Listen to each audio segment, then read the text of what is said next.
Bonjour à tous, nous sommes Erev Shabbat Parashat Ki Tisa, Tafshin Peibet 5782. Nous voyons dans notre parasha un passouk assez particulier. Il y a écrit que les Bnei Israël n'ont pas pu attendre que Moshe Rabbeinu redescende du ciel pour recevoir la Torah. Ils ont attendu 40 jours, puis se sont trompés dans les calculs, comme Rashi nous explique dans le traité de Shabbat. Et là, le passouk nous dit Vayan Ha'am ki boshesh Moshe. Le peuple a vu que Moshe s'est attardé de venir.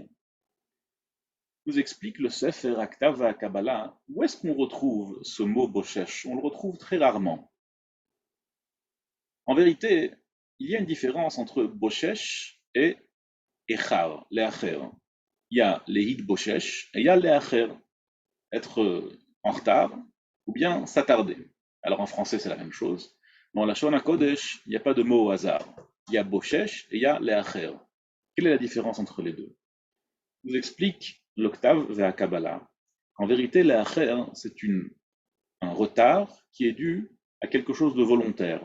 Par exemple, comme on retrouve dans le passouk de Michelet, la me'acharim al hayain, ceux qui tardent à cause du vin. Ceux qui tardent à cause du vin, ça veut dire qu'ils sont en retard parce qu'ils voulaient rester avec leur vin. En revanche, boshesh, ça veut dire s'attarder à cause d'un cas de force majeure. On était contraint de s'attarder, on était en retard parce qu'il y avait des grèves de métro, par exemple. Ça, c'est quelque chose de complètement différent, nous explique le Ktava Kabbalah. Ce n'est pas un hasard si les Bnei Israël sont arrivés chez Aaron avant la faute du Vaudor pour lui dire « Écoute, Moshe est en retard. » En retard de quoi? Quel retard? Un retard de cas de force majeure. En vérité, même si Moshe était en retard, mais parce qu'il souhaitait rester avec Akadosh Baruch Hu, ça aurait été un retard excusable, n'est-ce pas? Moshe, il est bien, il est au ciel, avec Akadosh Baruch Hu, tous les ans, il reçoit la Torah, évidemment qu'il veut rester encore un petit peu. Si c'était le cas, les Bnei Israël ne seraient pas venus chez Moshe. Ils ne lui auraient pas dit qui est Ichar Moshe. Moshe est en retard, il n'est toujours pas là.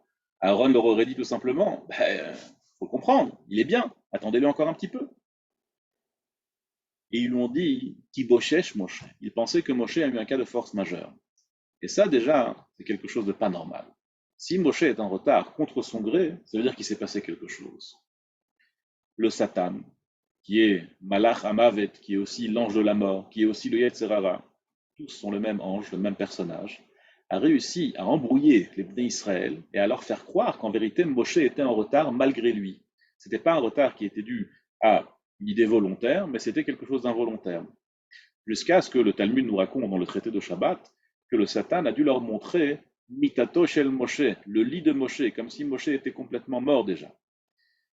Et c'est ce qui a cassé complètement le clan Israël lorsqu'ils ont vu qu'en vérité Moshe était en retard, pensaient en tout cas que Moshe était en retard contre son gré.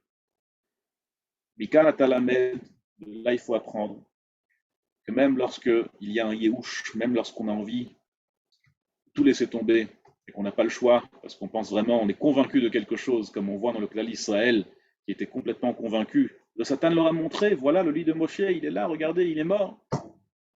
Même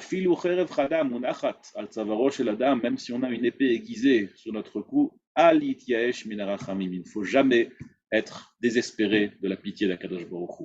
Il faut savoir que le Satan, il a une force incroyable, effroyable. Il a même la capacité de nous faire croire que quelqu'un est mort alors que ce n'est pas le cas. Boshesh Moshe, il pensait que Boshesh, alors que même Eichar, ce n'était pas. Il n'était même pas en retard contre son gré, il n'était pas en retard non plus de son gré, il n'était même pas en retard du tout. Le Satan a une force terrible.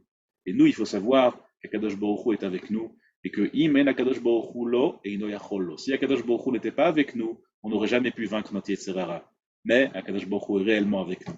Et grâce à lui, on peut réellement vaincre le Yetzerara ou Satan ou Malach Hamavet. Et Yiratson, qu'Akadosh Baruch Hu soit toujours avec nous pour qu'on puisse toujours être avec un regard clair, ne jamais être embrouillé et ne jamais être gagné par notre Yetzerara. Kol Tov, Shabbat Shalom et à bientôt.